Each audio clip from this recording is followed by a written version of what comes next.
Hey, welcome to Firescale Audiobooks. If you enjoy our audiobooks, please consider subscribing to the channel. Also, feel free to share your review in the comments section below. Yun took out the evidence that she had prepared beforehand from her bag and placed it in front of Chenzi. I saw a classmate following behind my sister sneakily. I did some investigation because I had some suspicions, and in the end, I found these things too. Chenzi did not speak. She frowned and continued. I've gone through a lot recently, and I'm ready to admit that I've made some mistakes. I've done a lot of things in the past to let my sister down, things I regret. So now, to make it up to her, I want to try to help her. If you still doubt me, I'll admit to the crime. But please, look at this evidence before you decide, too. Zui Yun said she was going to leave, but she didn't move. It seemed that she was waiting for Chenzi to ask her to stay point two. Chenzi sat on the sofa, reading the evidence, and ignoring her point two. After a while, she bit her lower lip, got up, and left point two. After Zui Yun left, Chenzi threw the evidence in his hands on the table. On it was young Mimi's personal information point two. He couldn't even be bothered to look at it. Zui Yun had hurt Zui AI point two. She had to be punished, no matter what the cost point two. Let Lin Xing find someone to teach her a lesson. The more profound, the better, too. Yes, the more profound the lesson, the better, too. After what happened at Binhai University, too, she went with Jean D to the King's Group offices point two. Jean D worked his office while she was playing on her laptop in the lounge next door point two. The phone beside her suddenly rang. She Professor Chin's office phone number on caller ID. After a moment of hesitation, she picked it up point two. They exchanged greetings, and she frowned in surprise. The art exhibition. Should I still be in charge of it then, too? Professor Chun coughed awkwardly. So, I was being reckless before.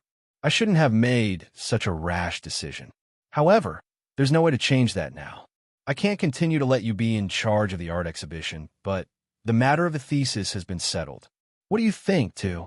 Although Professor Chun had high standards, he also lived in society point two. He was probably speaking so politely to her now because her relationship with Jean D had been exposed today, point two. He didn't want to pursue the matter of the thesis further, but he probably didn't want to offend Zui Yun either. He was also afraid that he wouldn't be able to get over his anger, so he might as well just suck up to both of them, point two. But all she cared about was the art exhibition, point two. It's okay. I'll drop out after I finish my work on the exhibition, too. You're dropping out, too. Professor Chin gasped. She smiled. That's right. Thank you for the 2 years of education, Professor Chun, too. After saying that, she hung up the phone without waiting for Professor Chin's reply. Originally, she had stayed at Binhai University because Professor Chun was there, but now that Professor Chin didn't think as highly of her, she didn't see any reason to stick around point two. He had been unfair about the thesis. So AI was not a person who forgave easily when she felt wrong, point two. From a moment Professor Chun sided with Zui Yun, she had decided that it was better not to have such a teacher, point two. After hanging up the phone, she put on her slippers and walked out of the lounge. Jean D was on the phone, leaning back in his office chair, point two. His voice was low, sexy, and hoarse. She thought he might be speaking either French or German, but couldn't be sure, point two. She tiptoed to a spot just behind him. She held her breath and focused her eyes on him, intending to take this opportunity to scare him, point two. But she hadn't guessed that he would suddenly spit out a few words and hang up the phone. Before she was ready, he had already turned the chair around, hooked his arm around her waist, and pulled her onto his lap, point two. What? Are you trying to be naughty again, too? Since making a scene in front of the reporters and the media today, her relationship with Jean D suddenly felt closer, point two. She would smile at him, occasionally play a little prank on him, and even take the initiative to hold his arm. There had never been a woman who had done this to him. He thought that he would be annoyed by it, point two. But in fact, he gradually realized that he seemed to like it quite a lot, too. Did you interfere in the art exhibition? She suddenly asked, point two. She hadn't thought about it before, but it had just occurred to her. After the incident with Tang Sheng, Tang Corporation was immediately involved in a major scandal, point two. King's Group thus cut off all cooperation with Tang Corporation, point two.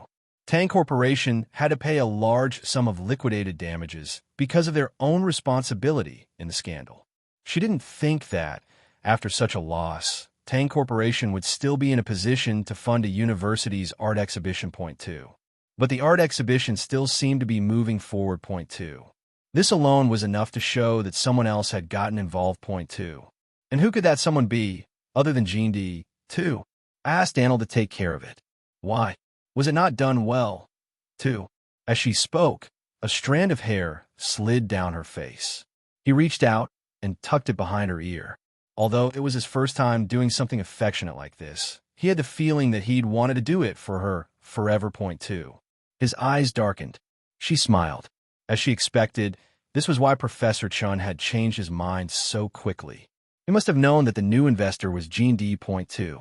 After seeing the news, he would have understood why Jean D. invested in them. If she was no longer in charge, Jean D. might withdraw his investment in a fit of anger. Point 2. 2. No, you did a great job. I'm very happy. Thank you, too. It was rare to see her so obedient, like a kitten trying to please its owner. He smiled. He liked her, but he also wanted to tease her. I spent money, and you want to compensate me with just one sentence? Do you really think that a fair repayment? 2. He pinched her chin. Behind them were full-length windows. Jean D's office was on the top floor, overlooking the whole of Benhai City. Point 2. She pursed her lips and said mysteriously, Why? Do you want me to repay you with actions rather than words? 2. He grabbed her mischievous fingertips, which were sliding down his chest. Jean D's eyes were smiling. You can have it, but you have to wait until I'm done with my work. 2. She seemed to have not expected that the man who was usually bossy and fearless in front of her would be so dedicated to his work. She said with a half-true smile, A beauty of the country, you chose the country? What an untactful man. She snorted coldly, but there was not a trace of disappointment on her face. Point 2. Have you seen a tactful man? He said in an unhappy tone. Point 2. Of course, I have seen a lot of men, she said. Why don't you let Daniel take up a year-old gossip newspaper and count them for you? I remember that there are at least 50, if not 80. 2. It was rare that Jean D. did not get angry. He just curled the corner of his mouth up into a smile. Oh, 2. What? You don't believe me? 2. Yes, why not? It's just that. He began. 2. I'm the only one now, right? 2. That night they had been together, she'd indeed still been a virgin, and he remembered it very clearly. Point 2. He'd been very satisfied. Point 2. Now, every time he called her his girlfriend, she could not help but blush, her heart pounding. Point 2. But she didn't want to show her embarrassment in front of him. She awkwardly averted her gaze, as if she had not heard him and was just about to change the topic. When someone knocked on the office door. Point 2. She seemed to have been scalded and jumped up from his body. Jean D. smiled and did not stop her. While she ran into the lounge like a fleeing rabbit, he calmed down and whispered, 2. Come in, 2. When Daniel came in with a folder in hand, he saw that Jean D. was signing some documents. But his expression wasn't as scary as usual. In fact, it actually looked friendly. Point 2. CEO Jean, has something good happened? You look so happy, too. Jean D. took the document Daniel handed him and surprisingly did not deny it. Is it that obvious? 2. Daniel was stunned for a moment. He used his hand to pinch the back of his hand hard to confirm that this was not a dream. Point 2. He hesitated for a moment, waiting for Jean D. to elaborate. Point 2. He needed to know. It was so unusual for CEO Jean to be this friendly, too. May I ask what made you so happy, 2? The smile on Jean D's face disappeared completely. The expression on his face went cold, and he glared at Daniel. Point 2. Why are you so talkative today, 2? Daniel immediately shut his mouth. After Daniel left the office, Jean D. looked at the documents on his desk for a while. He didn't see any movement in the lounge. Point 2. He frowned, remembering that he and I still had unfinished business to attend to. His body was still a little hot. Point 2. When he was almost done with the documents, he got up and walked towards the lounge. But before he could reach it, he heard a click, 2. His face instantly went livid, 2. Had that woman actually locked him out of the lounge, 2. He resisted the urge to smash the door off its hinges. The phone in his trouser pocket vibrated. He took it out and unlocked it. Point two. The text message from the AI was simple and clear. Point two. Tonight, I will thank you with my actions as promised. So in the afternoon, I need to recuperate and have a good rest. Don't disturb me, too. He froze on the spot and read the text message over a few times. Point two. In the end, he just held his phone in his hand and walked back to his desk. Point two. No wonder Duan Boyi always said that women shouldn't be spoiled. Once spoiled, they would let it go to their heads. Point two. This woman was really getting more and more arrogant. However, since the first half of the text was quite agreeable, he just waited. Point two. Meanwhile, young Mimi was just waking up. Point two. Her mouth was tied with a piece of cloth, and her hands and feet were handcuffed. She had been stripped of her clothes, leaving her in her underwear. Point two.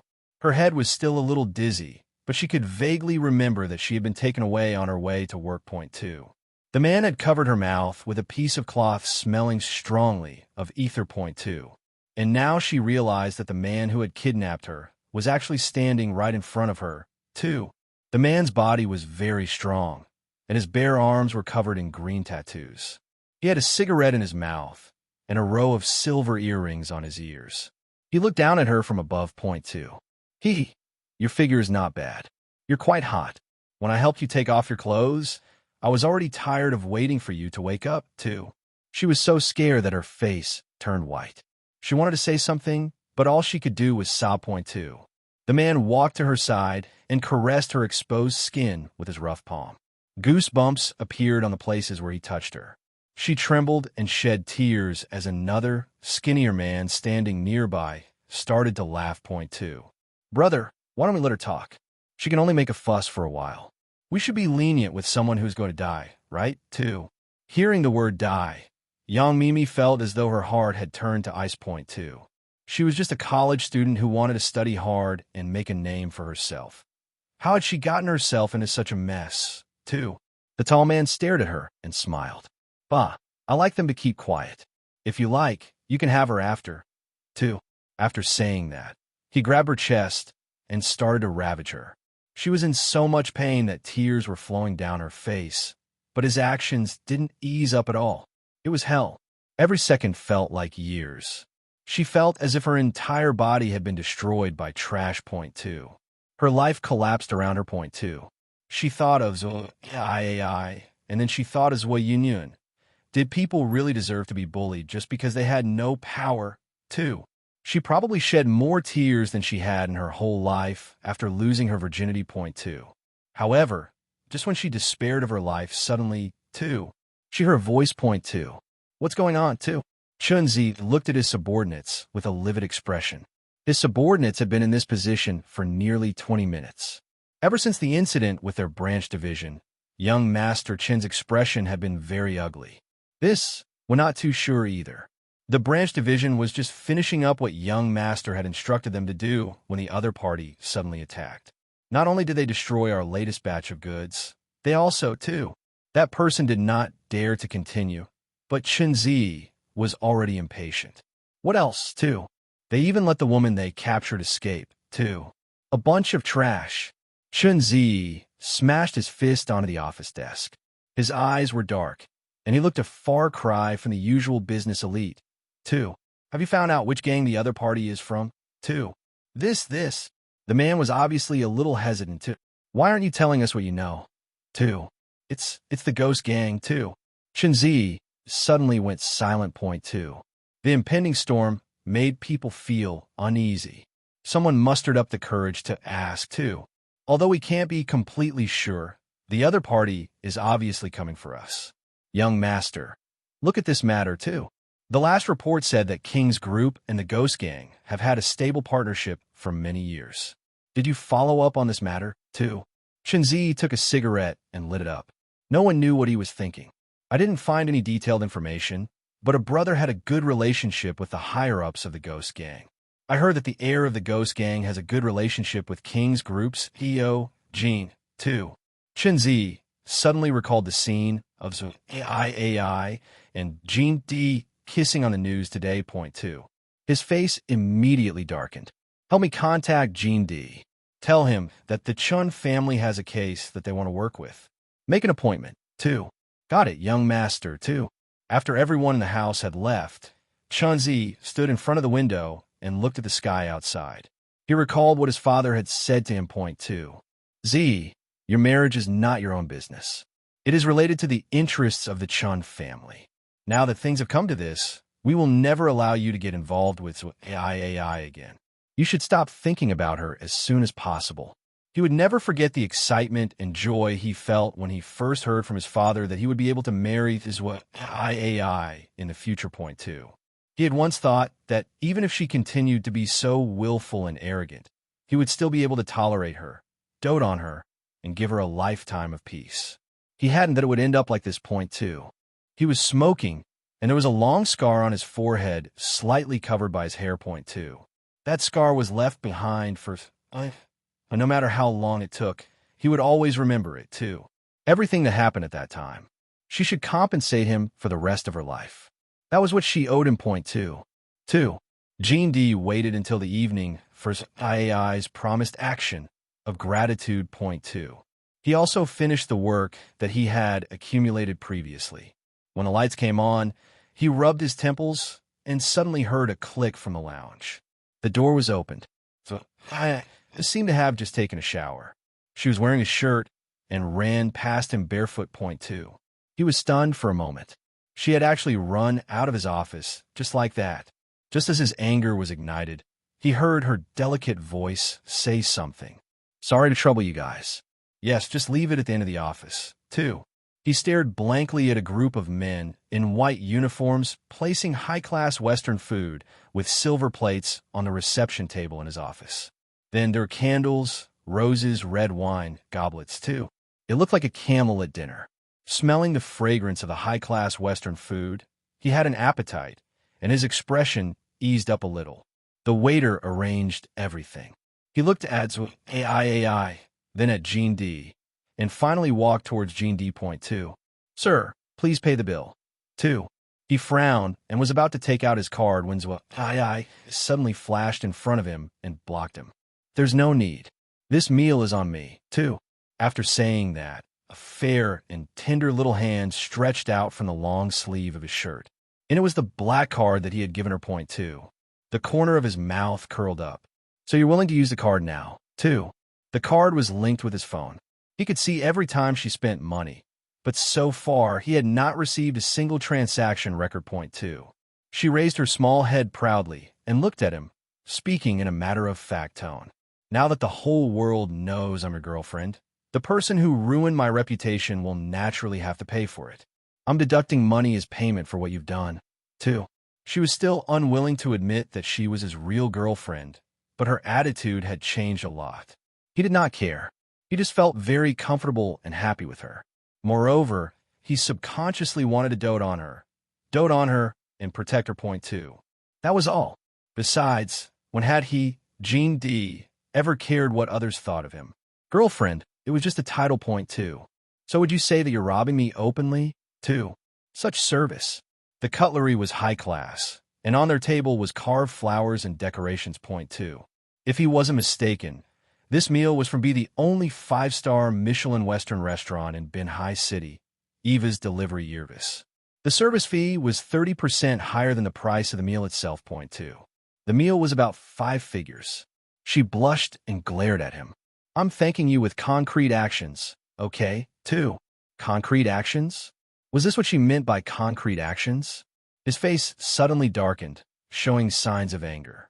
At this moment, the waiter came over with the dishes. Sir, madam, you can start your meal now. So AI saw that his expression was not right.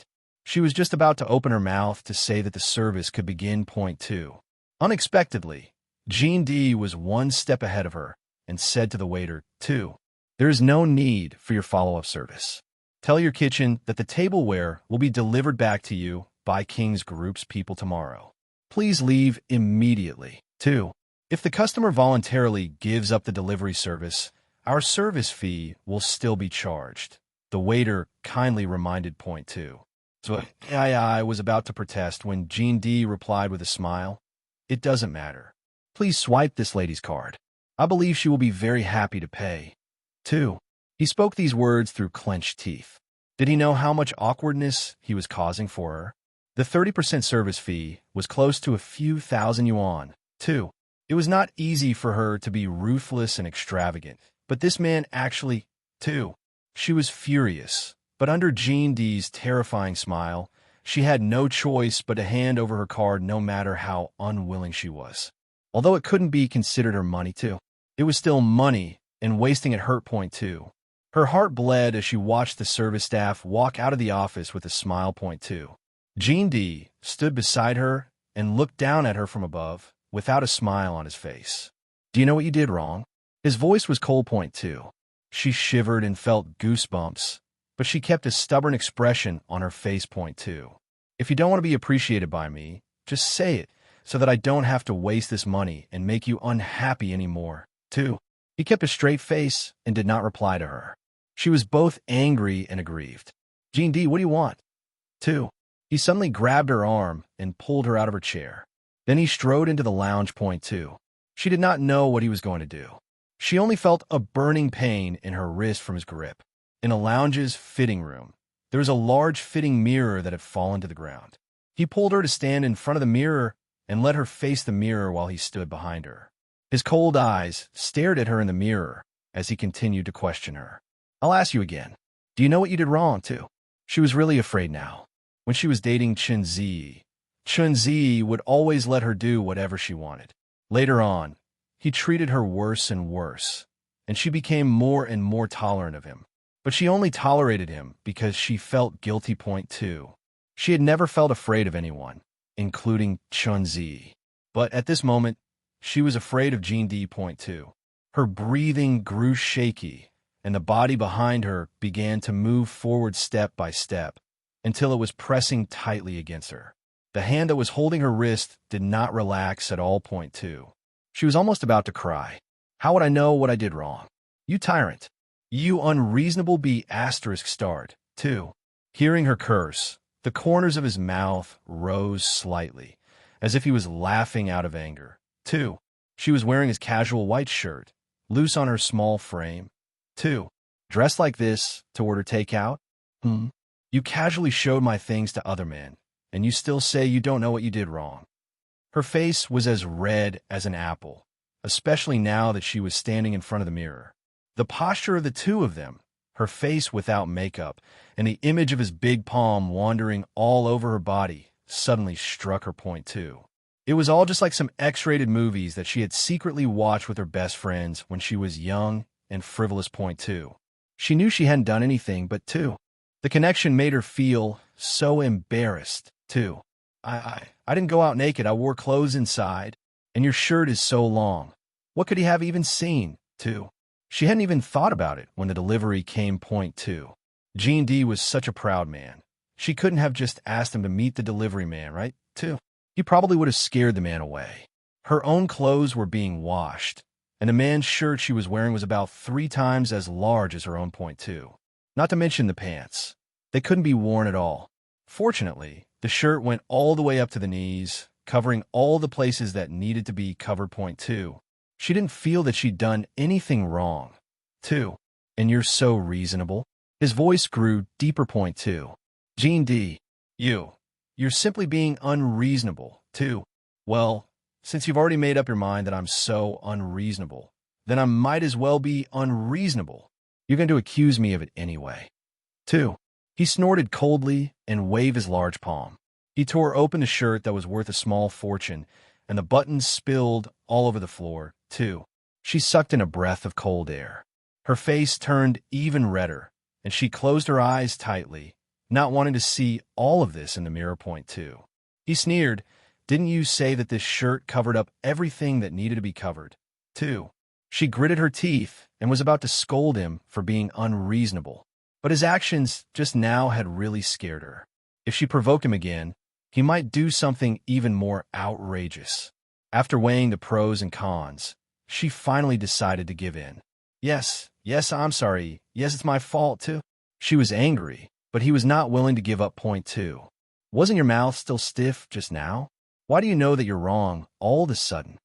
His voice softened slightly, too. He hugged her body from behind, caressing her. She lifted her head and leaned on his shoulder. She had no idea what he was thinking. Point two.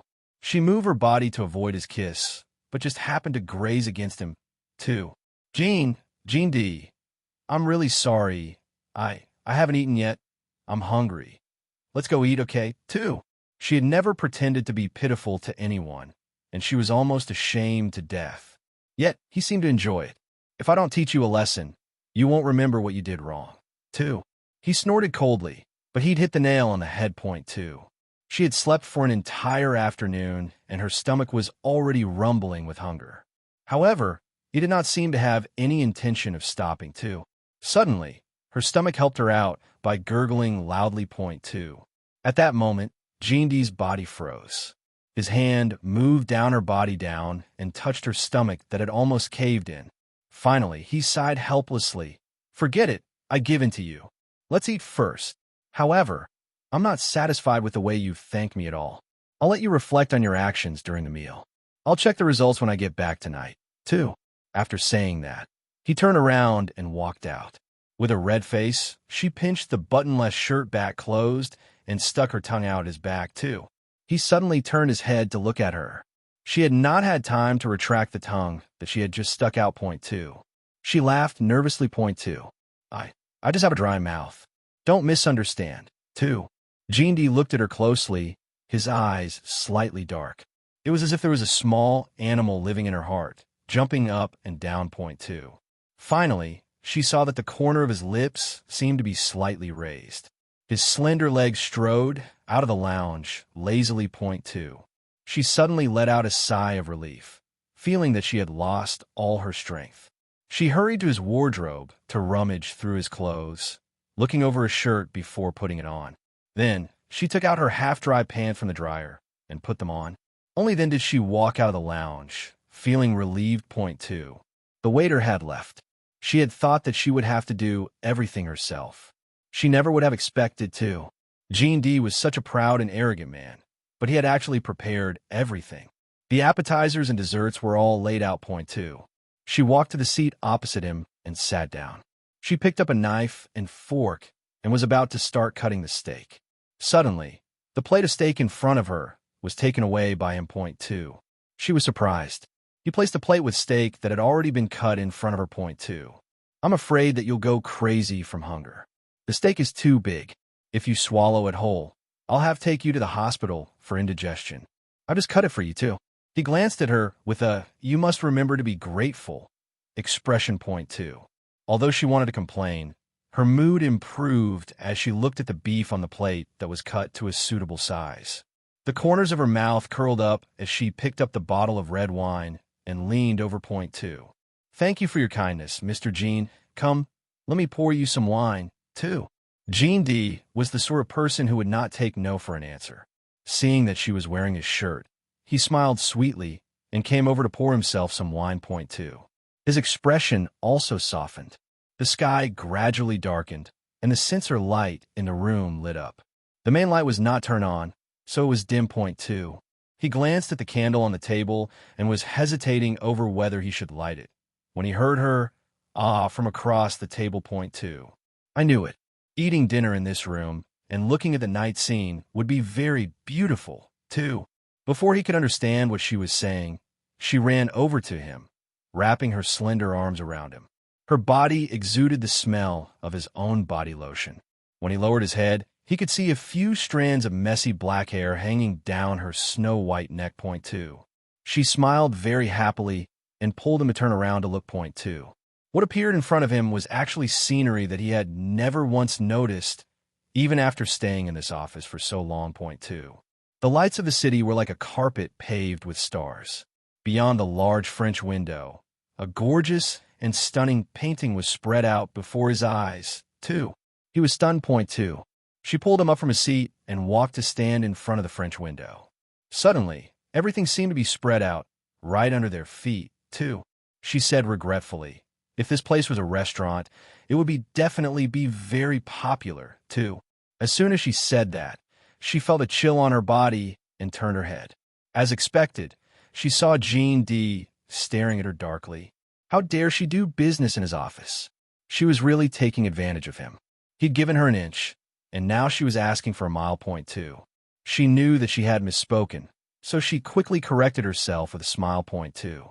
But how can a restaurant be as important as the famous office of Mr. Gene?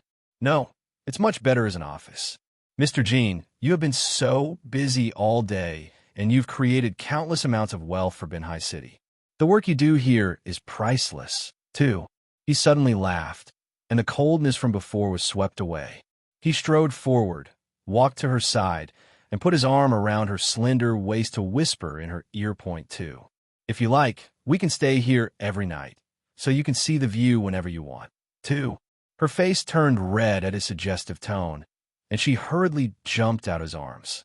She fled back to her chair like a frightened animal, picked up her knife and fork, and began to eat steak point two.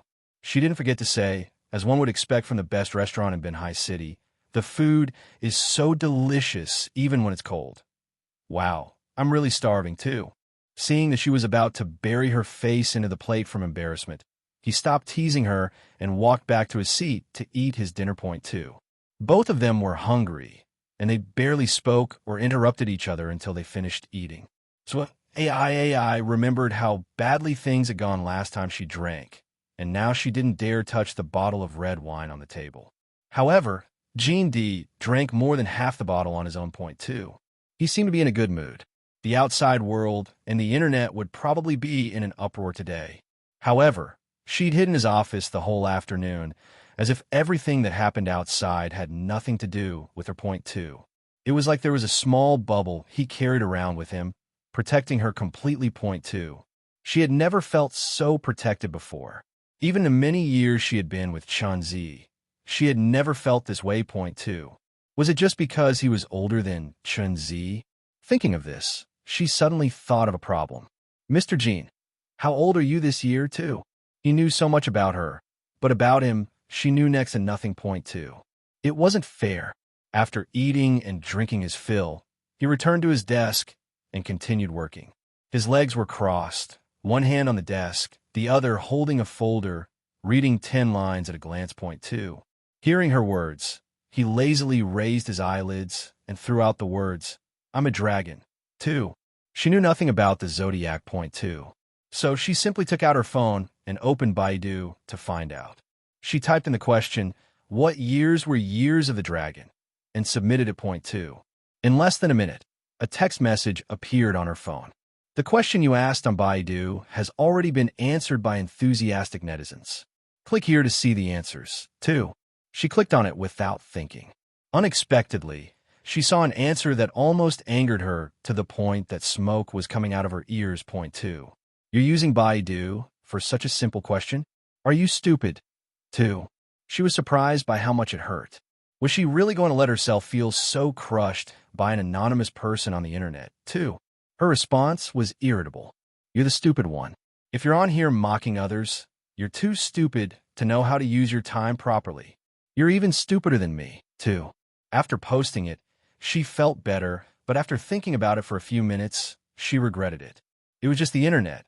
Why was she taking it so seriously? 2. Just as she had this thought, another ding came from her phone. Point 2. It was another answer. Point 2. You're saying that I'm dumber than you? So AI, if you have the guts, then get your ass over here right now. 2. She was stunned for a moment. When she looked up, she saw Gene D calmly putting his phone back on the table. The corners of his mouth curled up, and his eyes were glittering like stars as he spat out the words, 2. Well, what are you waiting for, 2? She was completely shocked. She wanted to cry, but no tears came out. You also use Baidu, 2? Gene D raised his eyebrows and looked at her as if he were personally insulted by her IQ. The higher the position one holds in the information age, the more knowledge one needs to master. Why wouldn't I use such a convenient search engine, 2? She felt that her IQ really was being crushed by him in this moment, 2. But she was still not convinced. How did you even know that I was the one to ask that question? It seems like a little bit too much of coincidence, 2. He closed the folder in his hand lightly and smiled gently. The information Daniel gave me on you was very detailed. I have the information for your Baidu account, bank account, credit card consumption record, including which lingerie shop you like to visit the most and your favorite lingerie style. But how hard do you think it is to find a Baidu account? 2. How perverted are you? You really memorized all of this information about me. A feeling of privacy being violated made her angry out of embarrassment. Point 2. Jindy's expression suddenly changed slightly. His eyes narrowed slightly, and his long eyelashes seemed to turn into a small fan under the moonlight, covering his silver-gray pupils. 2. I don't want to remember this kind of thing. 2. She was stunned for a moment. She thought she saw a hint of sadness on his face. Point 2. However, the expression quickly passed. The corner of his mouth recovered its curvature, and his face was again full of mockery. Point 2. However, IQ and memory are inextricably linked. I know that you're not on the same level as me, but I didn't expect you to be this dumb. 2. A scholar can be killed, but not humiliated. Although she was grateful for Jindy's help, she had also made concessions time and time again. 2. And now he had insulted her IQ so rudely. 2. How could she continue to tolerate his behavior? 2. With anger in her heart, she mustered up the courage to stand up and walk towards Jindy's desk. She walked until she was a meter away from him, at which point she bent down and made a formal 90-degree bow. Point 2. I'm sorry, Mr. Jean. I shouldn't have called you stupid. 2. Although she thought she was in the right, survival was more important. Point 2. Even Zua AI did not dare to offend this lord's godly aura. Point 2. As long as she protected herself, everything would be fine. Point 2. The collar of his shirt dipped down low on her, and the curvature of her body was very visible under the loose fabric. Sitting in his seat, he could see every curve outlined. Point 2. He curled his thin lips slightly, feeling that today was really interesting. He only tried to get a little closer to her, and he immediately saw a completely new side of her. Point 2. Before he'd met the arrogant, cold, indifferent, always keeping a distance from him. Point 2. But now, she seemed to have become another person. She was mischievous, easily angered by himself and others, and did not know how to hide her emotions. Point 2. This discovery made him feel very happy and satisfied. He raised his hand and patted his leg. He said in a rarely heard, gentle tone, 2. Come and sit down, 2.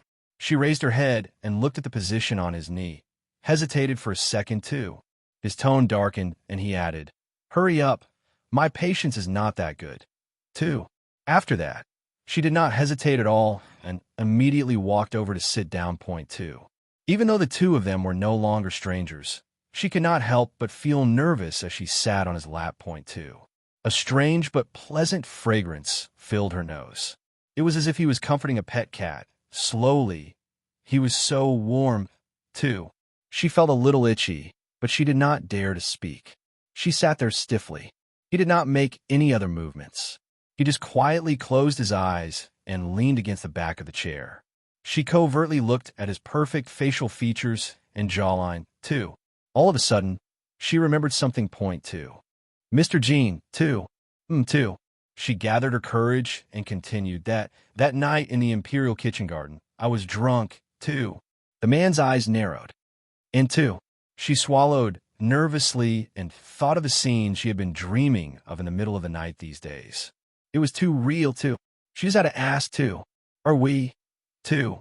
He suddenly smiled and reached out to stroke her chin. Are we what? 2. Under his gaze, she somehow felt a little deprived of oxygen, and her breathing became rapid. Her face was red, but she couldn't bring herself to say the words. Point 2. Jean D was not like Duan Boyi, who treated women as playthings. Point 2. Even though I was the only woman he could touch, he had never treated her in a tough way. That day at the Imperial Kitchen Garden, she had been so drunk, and so had he. Although she resisted at first, after being drunk, she was much more honest than she was now. 2. He liked her charming and enchanting appearance, and he missed it very much, 2. And since she was the one bringing it up, 2, his thoughts suddenly came to life, and his eyes dimmed slightly. I don't mind recreating everything that happened that night, but the prerequisite is that you have to cooperate with me unconditionally before I do. 2. His words were very vague. She was about to ask why, But suddenly, his words overlapped with the scenes she had dreamt of and remembered. She immediately understood what he meant by cooperate unconditionally, too. Her face burned. You, you, you took advantage of me. You're simply a beast, too. And if I didn't do anything at that time, wouldn't you say that I'm worse than a beast, too? She was stunned by his words. She stared at him for a long time, but could not think of anything to refute him. Point two. He suddenly laughed even harder. And you weren't calling me a beast that night. Do you really not remember such an impressive experience, too? In fact, she did remember it. She dreamed of it often these past 2 nights. Point two.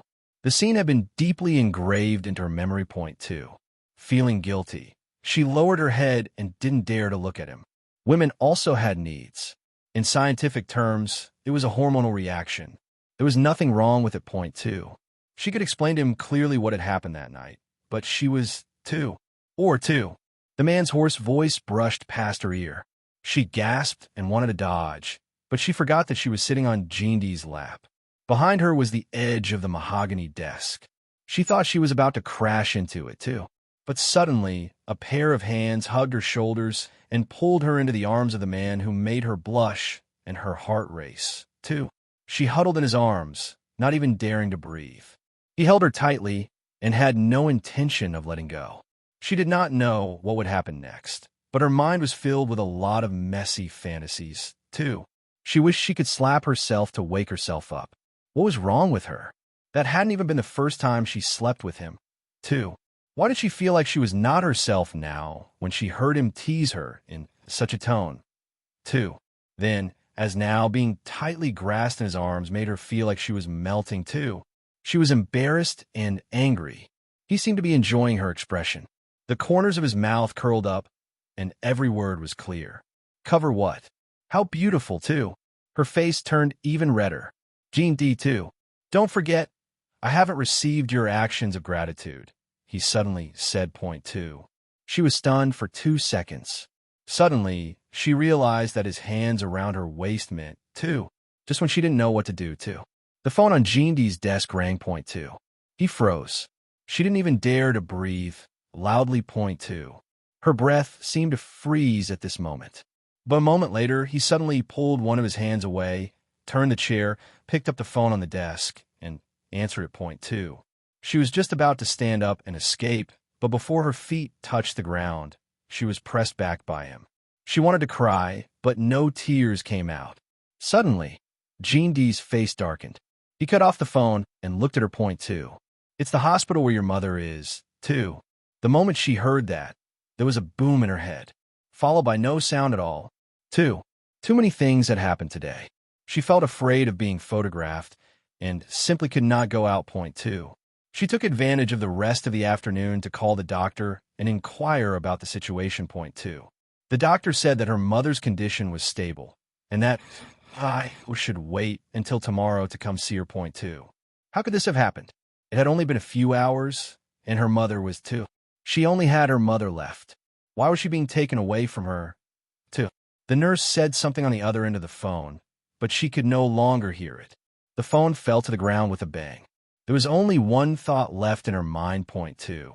She wanted to go to the hospital to see her mother. Immediately. Point two. Jean D had never felt heartache before, and he did not know what this feeling was like. But when he saw the guy take the phone, her small face suddenly went pale, and her mouth was half open for a long time. She didn't say a word. Point two. His chest felt a little tight. Point two. It was a very uncomfortable feeling, too. She jumped off his knee and was about to run out when he grabbed her wrist and pulled her back.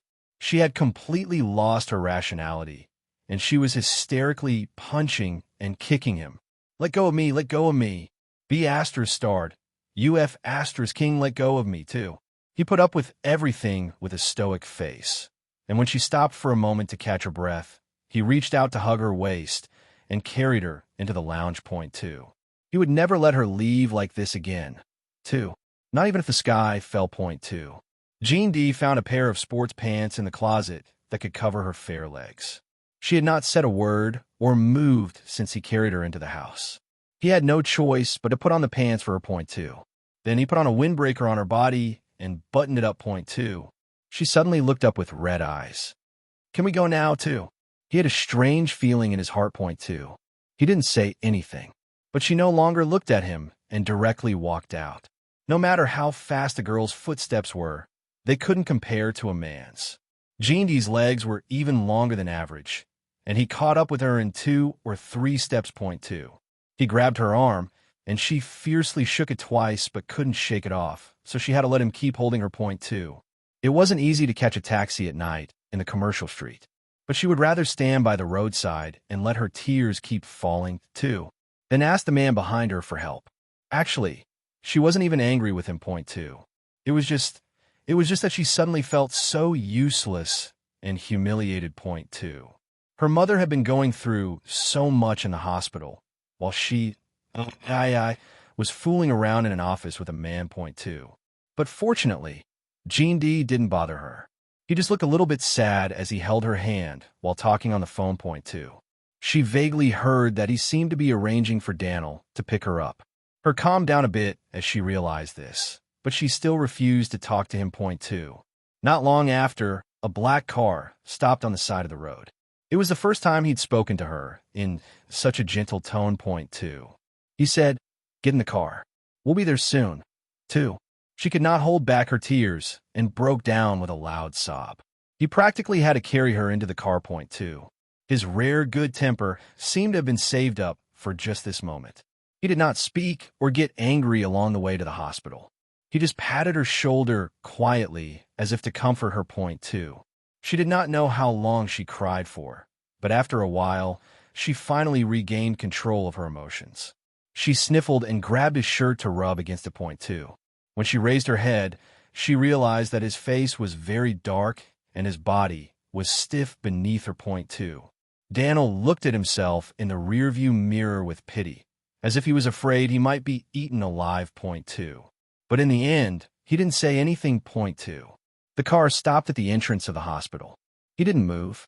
You go in by yourself, too. He did not like public places. Moreover, Mo Chun was IAI's mother, and the affair had nothing to do with him. There was indeed no need for him to appear with her. Point two. She rubbed her red eyes and nodded. Then, she quickly opened the car door and ran out. After what had happened just now, too. Daniel's sleepiness was completely gone. Point two. It was nothing new to be dragged out by the boss in the middle of the night, but someone actually dared to wipe their nose on CEO Jin's clothes? This he couldn't believe. Point two. Especially since, after wiping it, she was still safe and sound. Point two. He sneaked a glance. In the back seat, Jean D kept looking at AI's back until she disappeared. Point two. If, at first, you thought that what you had done was right, but then, after being looked at by her eyes, everything seemed to have become your fault. Then who was right and who was wrong in the end, too? Although Daniel did not understand, he could vaguely guess that this question probably had something to do with Miss Swa. He did not dare to answer rashly, but he could not help but feel curious, too. CEO Jean, you're so conflicted. Just how bad was the thing you did to Miss Swa? Too. Actually, sometimes it's not so important to be right, CEO Jean, too. Jean D frowned, looking puzzled. Daniel scratched his head, not knowing how to explain this problem, so he could only say with a dry smile, too. If CEO Jean thinks that person can change your mind, then change it. Sometimes, what we think is right is not right. Miss Swa is also in, and she has basic judgment. If she says no, she must have her own reasons, too. Jean D was the boss, so Daniel didn't dare to make his meaning too obvious. Point two. After this vague advice, the gloominess on Jean D's face seemed to be swept away. Point two. Daniel was about to continue to inquire about what happened too, but suddenly he saw CEO Jin's face freeze in the rearview mirror. Then, with darkened eyes, he opened the car door and walked out. Point two. He looked in the direction that Jean D was walking to, and he just so happened to see a man pulling Miss Swa's arm and walking out of the hospital's main door, too. Daniel almost screamed in shock, too. She'd rushed to her mother's ward in a hurry. Instead of seeing a large number of emergency personnel, she saw Chunzi leaning against the door of her mother's ward chain, smoking. Point two. It was clearly a non-smoking area, but there was a small pile of cigarette butts under his feet. She immediately understood what was going on. She slapped him. Chunzi, you F asterisk king bastard. You even use my mother. Do you have any conscience at all? 2. Chunzi took the slap and turned around. His face was covered in stubble, and he looked at her in a slovenly, disoriented manner. 2. Just as he was about to speak, he suddenly narrowed his eyes as if he had seen something dazzling. She was shocked and wanted to step back, but he suddenly grabbed her arm and questioned her coldly. 2. Where did you come from? Whose clothes are you wearing? Are they a man's, too? This has nothing to do with you. Let me go. I want to see my mother, too. Your mother is fine. I asked the nurse to call. I can't get through to your phone. I can't find you. Do you know that I'm going crazy, too? After all, they were once in love. She still had a trace of pity in her heart for Chunzi. 2. She quietly averted her gaze, forcing her expression to be even colder. Chunzi, can you stop being so childish? We're already over. Since we've already come this far, why are you still so entangled, too? Entangled? Huh. That's right. I've always been entangled with you. From the day I first met you, I've been completely ensnared by you. So what? Didn't you almost become my wife in the end, before I threw you away like a rag, too? She couldn't even remember when they'd become like this. 2. They were like two hedgehogs hugging each other. They clearly wanted to get closer to each other, but in the end, they made each other bleed with their spines and covered each other in wounds. 2. She was tired, really tired. She no longer looked at him. After she reached out to pry open his fingers that were tightly gripping her, she turned around and walked away. 2. Chunzi stood rooted to the ground and looked at her. The scent that lingered in his nose, it was a scent that he was very familiar with. It was the scent of men's cologne, too. The more he inhaled, the more his anger grew. Little by little, it swelled, exploded, and soared to extreme heights. Let go of me. Chunzi, you lunatic. Let go of me now, too. Chunzi did not say a word as he dragged her with him out of the hospital. 2. She remembered that Jindi's car should still be parked nearby. Her heart skipped a beat, and she subconsciously looked for the man's figure, too. However, at this moment, Chunzi suddenly stopped and stared at her with a terrifying gaze. Who are you looking for? I. The man beside you is me. Who else do you want to seduce? 2. His breath had a strong smell of smoke and a hint of alcohol. She felt a chill in her heart. Have you been drinking too? His eyes were red, and he didn't say anything. Her heart ached. You should be at home after drinking so much. What are you out fooling around for, too? Oh, you're still worried about me. With these words, he suddenly smiled. 2. Perhaps even he himself didn't know what he was doing at the moment. He was just so strong-willed, and he wanted so badly to drag her back into his world. But it was too late. 2. So, AI, let's be together again. This time, I'll take you away from Binhai City. We'll go abroad. I've taken care of everything. We'll forget all about the concerns of the Zhua and Chun families. I only want you, as long as you're with me. I'll have everything I need, too. If he had said this to her a month ago, she would have been so filled with happiness it would have kept her up at night. 2. But now, too, she looked at his face for a long, long time. So long that even Chunzi himself started to despair, too. She could not help but frown. Her lips pursed into a line. He knew that this was her usual expression when she encountered something that she could not bear to refuse, but had to refuse, too. His heart, in an instant, felt as though it had been torn in 2. The immense pain and anger made it hard for him to breathe. His eyes flashed, and suddenly, he took out a pistol, too. She had been with Chunzi for so long, but she had never known that he had such a dangerous thing on him. When he pressed the pistol against his stomach, he said with a cold look in his eyes, "Then let's die together, shall we?" Her face turned white in an instant. 2. However, at this moment, a magnetic voice came from not far away. "What a coincidence, Mr. Chun. Are you also here for a checkup? Thank you for helping me send AI over. I've been waiting for her, too." She had never been so happy to hear a person's voice. She was about to call out to him when she felt a sharp pain in her lower abdomen. Chunzi glared at her viciously and threatened. Kiss me in front of your man. My love, too." Her old pride and arrogance, which had been gradually worn away by reality and society, suddenly surged back into her.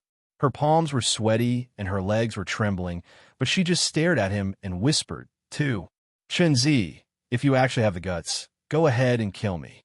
Even if you kill me, it won't make me touch you again. Go on, go for it. If you don't believe me, just try it, too. His expression froze. Point two.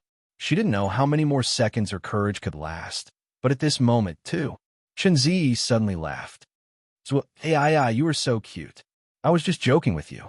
Do you think I would actually be able to keep a real gun? It's just a prank, too. Her body was covered in cold sweat, and she looked stunned. When she turned around, Chenzi's expression had already returned to normal, and the pistol that was in his hand earlier had also disappeared. Mr. Jean, what a coincidence. We meet again, too. Chenzi and Jean D both stood close to her. Both of them had smiles on their faces, but their eyes were as cold as ice. Point two. You're a very busy man. Today, I asked my men to make an appointment with your company to meet with you, but they refused without giving any reason why. I'm really a little shocked, too. Jean D knew that the Chun Corporation had called him today, and he had directly instructed Daniel to refuse. He had a pretty good guess of why Chenzi might have wanted to see him. He did not like to deal with personal matters during work hours, let alone with someone like Chenzi, who wasn't even worth the trouble. Point two. Mr. Chun, you must be joking. It must have been a judgment made by the Secretary Department based on the current needs of the company. 2. Jean D said it lightly, but his actual meaning was clear. Point two. From a work perspective, there was no need for us to meet. No matter how many times you ask, the result will be the same. 2. What if I want to talk about things other than work? Mr. Jean, don't you have any interest in talking to me? 2. Chenzi's words made AI's heart skip a beat. She instinctively turned to look at the expression on Jean D's face, too, but she only saw the corner of his lips curled up slightly, as if he had just heard a joke. Point two.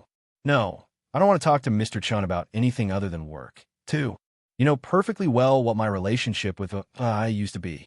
The smile on Chenzi's face suddenly disappeared, and his voice turned cold. Point two. However, Jean D was still smiling. So what, too? You don't care? Chenzi's voice contained traces of disbelief and anger. Point two. Jean D narrowed his eyes and shifted his clear and cold gaze from Chenzi to look at Point two. She felt as though she was a child who had just heard her teacher call on her to answer a question in class, and her entire body trembled. Point two. But then he calmly threw out the words, "Come here." 2. Her body did not seem to belong to her anymore. When she heard his command, she could not help but walk towards him. Point two. The war man's palm pressed against her cheek. She was stunned for a moment. Suddenly, she saw the corner of his mouth slightly raise, and he looked at her with a very doting gaze. Point two. Your face is so cold. Why didn't you come earlier? 2. Before she could say anything, he suddenly put his arm around her shoulder and nodded slightly at Chenzi. I'm sorry, Mr. Chun. So AI feels cold, so we'll be leaving now. 2. She followed him numbly. There were a few times when she wanted to stop to look back at Chenzi's expression behind her, but whenever there was even the slightest hint of disobedience in her movements, 2. The hands on her shoulders would increase the force, causing her to frown in pain. She did not know if he was angry. She clearly hadn't done anything wrong, but she still felt guilty. Point two.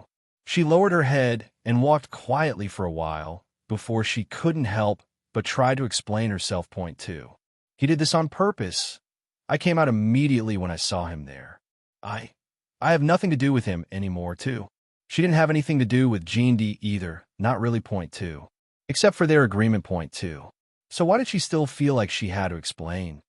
He did not reply and just kept walking toward the car door. He didn't open the car door, and she didn't move. Point two. Suddenly, too, he broke the silence. Point two.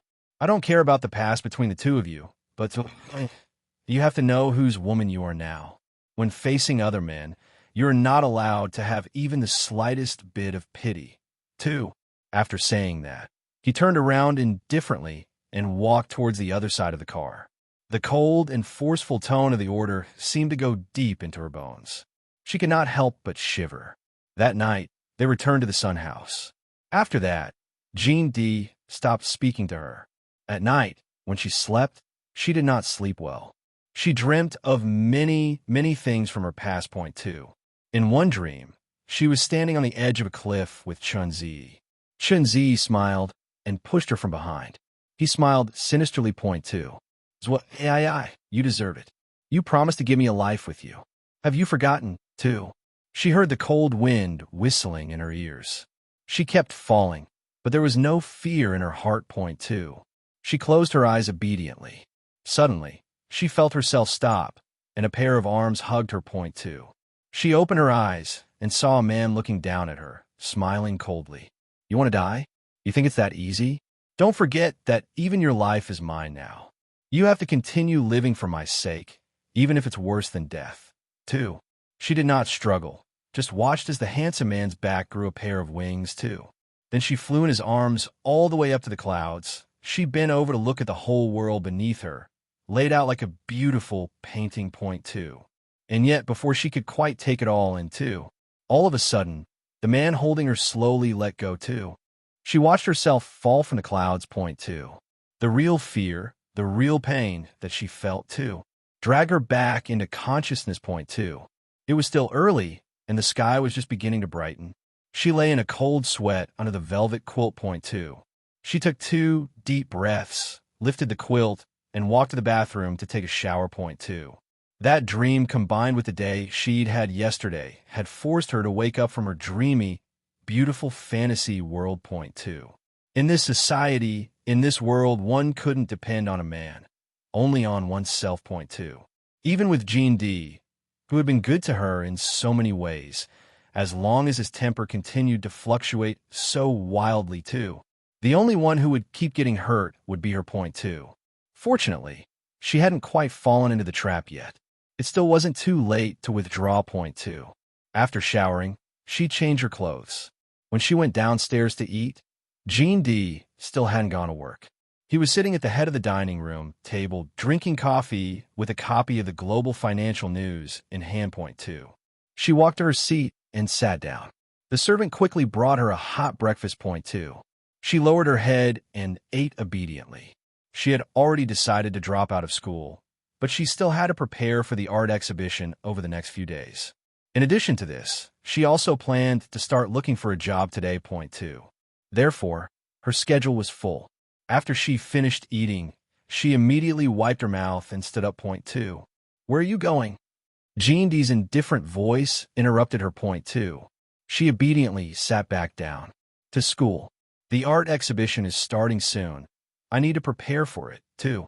At 1 o'clock in the afternoon, I'll pick you up from school, too. She frowned. What's the matter, too? At the sound of her voice, he made a face. He put down the newspaper in his hand and looked at her, point, too.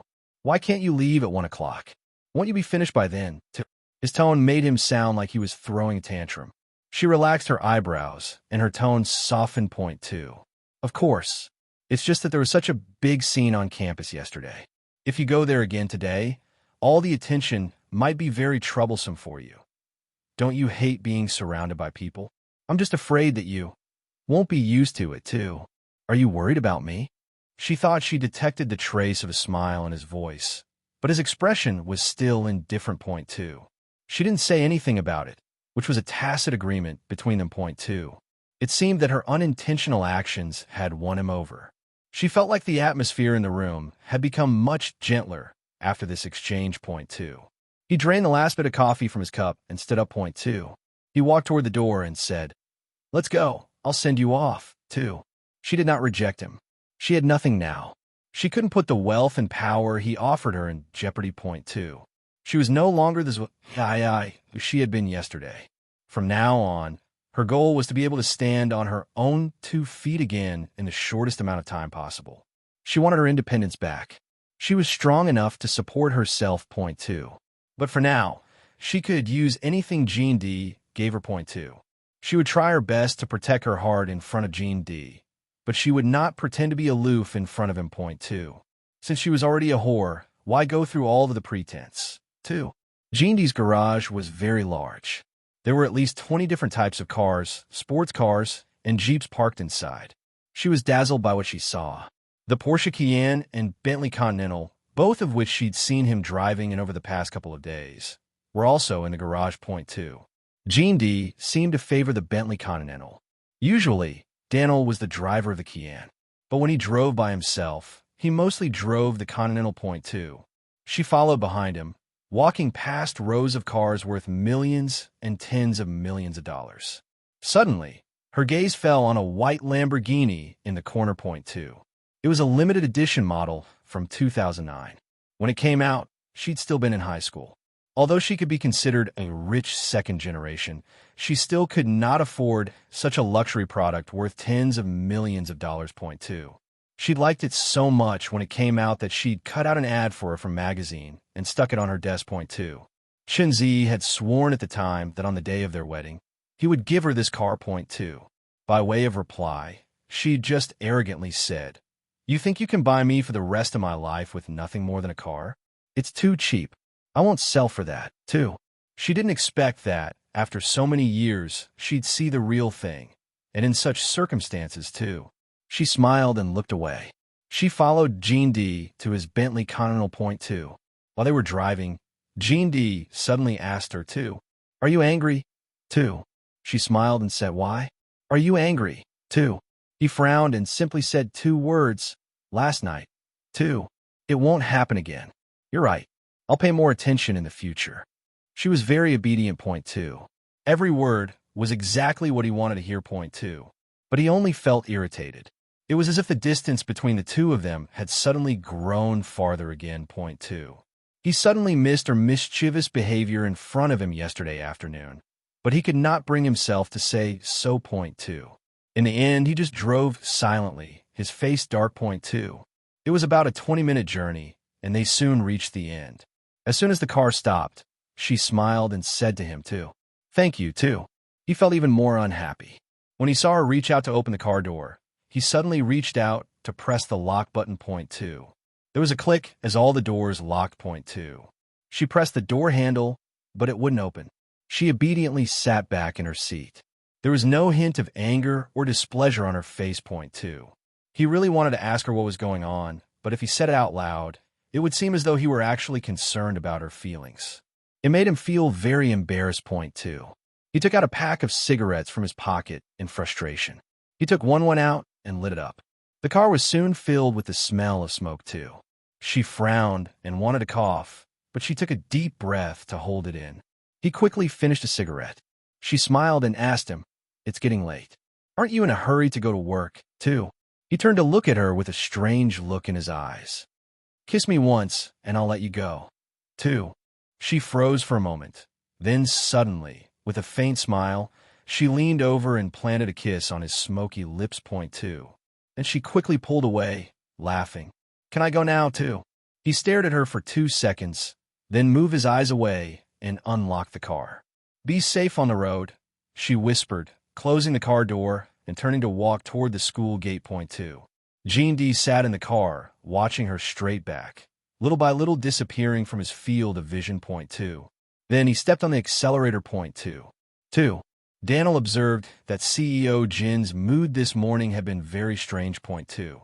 First, he called to tell him that he didn't need to be picked up at the Sun House, and now he was showing up late for work for the first time ever, too. It was fine if he was late, but after arriving at the office, he just stood in front of the floor-to-ceiling window, smoking in a daze, too. Such a strange behavior from CEO Jin really terrified him. Point 2. Daniel stood outside CEO Jin's office door with the official documents that he had to deal with today. He took 2 deep breaths before he dared to knock on the door. Point 2. "Come in, too." He pushed the door open and entered nervously. He placed the documents in his hand on the table and was about to leave. Suddenly, Jean D's voice came from behind him. Point 2. "Daniel, too." He stopped in his tracks. "CEO Jean, is there anything else you need?" "Too." Jean D put out his cigarette and walked to his desk to sit down. As he flipped distractedly through the documents, he asked nonchalantly, "Too, let me ask you a question. When a woman seems upset about something, what should a man do, too?" Daniel furrowed his brows, his heart filled with anxiety. Point 2. Could it be that Mrs. Wa and CEO Jean were quarreling? He wiped his cold sweat and smiled. Women play games. CEO Jean doesn't have to take it to heart, too. Playing games. Gene D raised his eyebrows, as if this was the first time he had heard of the concept. Point 2. Daniel smiled and added, just say something nice to her, and she'll be fine. 2. Gene D was confused. He did not quite understand, but he was too embarrassed to ask more questions. He only said, got it. You can leave. 2. After Daniel left the room, Gene D stared at the documents for a while, but he could not calm down. In the end, he took out his phone and opened WeChat. Point 2. He sent a message to Bien Inua, Duan Boy, and the others in the group chat. It's an emergency. Someone come out, too. He did not let go of his phone and tapped on the screen nervously from time to time. Waiting. Point 2. Soon, Gene Wanching's profile picture popped up. Second brother is in trouble. That's great. Hurry up. Everyone come out and set off firecrackers to celebrate. I'll be the first, too. Then, he sent an emoji of a small person holding a celebratory firecracker. Point 2. Gene D's face froze. Then, third brother Duan Boy and fourth brother Yu Yin sent congratulatory messages at the same time. Gene D's face was so dark that it could be used as a blackboard. Just as he was considering whether to smash the phone or immediately drag out those two little brats and teach them a lesson. 2. The boss, Bien Inoa, who had always advocated peace, sent a message. Point 2. Second eldest, what's wrong? 2. Gene D's expression eased up. He took a deep breath, opened the dialog box, and typed a sentence. Point 2. How do I get a woman to open up? 2. Before he sent it, he was tripped up by imagining his brother's laughter. Point 2. He deleted the message and retyped it. What should I do if I get into an argument with a woman? 2. No. How could he have carelessly said the wrong thing to a woman? 2. Now that he'd said the wrong thing and wronged her, how could he remedy it? 2. He retyped and deleted again. 2. As he did this, the screen was flooded by messages from Gene Wancheng and the others. Point 2. Where's second brother? Could he be angry? Oh my, second brother just can't take a joke. He's not really angry, is he? 2. His face stiffened, and he finally sent a sentence. I just went to the washroom. 2. Gene Wancheng. You went to the washroom? It's been so long. Second brother, be honest, is there something wrong with your prostate? 2. Yu Yin, fifth brother, what are you talking about? Quit fooling around. Don't think that second brother will let you off just because you're still in school. Second brother is very petty, too. Duan Boy. I secretly laugh at how little fifth brother knows. Do you want me to ask if second brother has been indulging in too much sex recently? Perhaps he has an infection, too. Gene D's face was dark. Point 2. In the end, Bien Inua was the most straightforward. What are you all talking about? I think second brother is really in trouble. Stop fooling around and listen to what he has to say. 2. At Bien Inua's words, this group of little brats finally gave up on ridiculing and became serious. Point 2. Second brother, call me second brother. Don't be angry. What's going on? Tell your brothers, we can help. 2. Gene D's expression eased up. He furrowed his brows and thought for a while before finally replying. I said the wrong thing in front of my friends and made my friends angry. What should I do, too? This would make it hard to tell that he was really worried about. So, all right, dude. Who would have guessed that as soon as he posted this, the group chat would explode. Point 2. Everyone messaged back at once, too. Gene Wancheng. Oh my, the sun has risen from the west. Did I hear right? Second brother actually cares about other people's feelings? Someone pinch me. Could this be true, too? Yu Yin. This is too shocking. Second brother, what exactly happened to you over these past few days? 2. Duan Boy. Don't say anything. I just want to ask if what was written in the news yesterday was true. Second brother really got together with the number 1 socialite in Benhai City? Could this friend be? I do. Gene Wancheng said, oh, F***CK, it can't be, too. Duan Boy said, second brother, please verify, 2. Yu Yin said, second brother, please verify +1, 2. Gene Wancheng said, second brother, please verify +2, 2. Gene D was speechless. He was waiting for Bien Inua to come out and administer justice, too. But all Bien Inua said was, 2. Second brother, please verify +10086, 2. Gene D felt as though he might vomit. Point 2. He knew he shouldn't have asked this group, too. just as he was about to shut himself off from the group and ignore them, too. This group of people had already imagined his friend's date and started a discussion. Jean Wancheng. She'll be won over soon. It won't take long for her to get angry. But second brother is so rich, he can gift endless clothes, designer brands, and jewelry to her. I guarantee that the number one socialite will throw herself at you happily, too. Bien, Yuyin, ahem, I can't say for sure. 2. Duan Boyi. If I had to guess, I would say that roses are the way to go.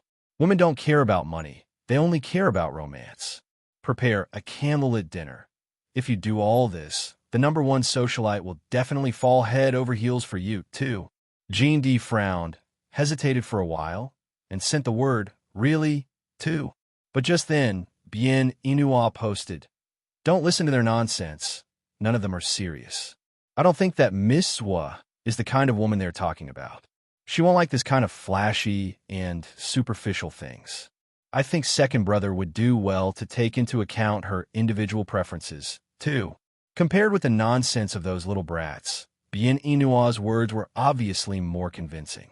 Jean D stared at their advice for a minute, then locked the screen and threw the phone aside, tapping his slender fingers on the table point, too. What did he want, too? What did she want, too? 2. As expected, the news about the AI and Jean D had appeared in all the major newspapers and tabloids overnight. 2. As soon as she walked through the school gate, everyone stared at her admiringly.